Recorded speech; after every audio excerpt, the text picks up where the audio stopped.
Rotary members from Northwestern Ontario and Minnesota gathered at Grand Portage Casino Saturday afternoon to celebrate the creation of the Rotary Outlaw Bridge over 100 years ago, which was the first link connecting Canada and the U.S. over Pigeon River. Jess Clement has the details.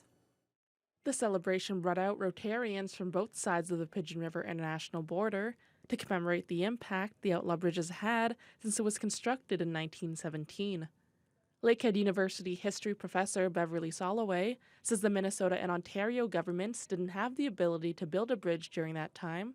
So members of the Duluth Rotary Club and Port Arthur Rotary Club decided to band together and build it themselves. Soloway says there was a great need for a bridge at the time. Because there was a lot of interest coming from the United States, from Chicago, Minneapolis, New York even, for the natural resources of Northwestern Ontario. And so they were dependent upon either traveling on Lake Superior, which you could only do a few months of the year.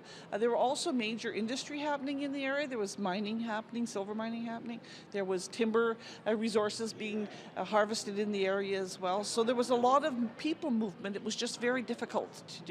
Attendees learned about the history of the bridge, as well as the impact it had between Thunder Bay and Duluth, and were able to celebrate with food and live entertainment. Brian Walmark, past president of the Port Arthur Rotary, says he wanted to bring everyone together on Saturday to recognize the accomplishments of Rotarians from the past. This is such a wonderful story.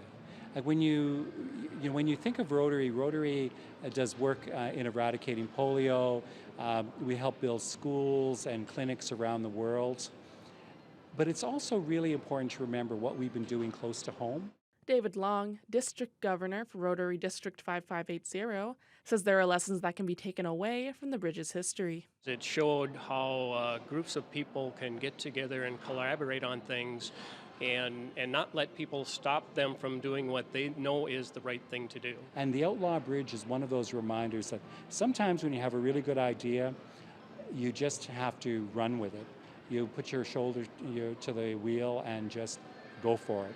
And it reminds us, the Outlaw Bridge reminds us that we can accomplish many great things when we work together. Jessica Clement, TBT News.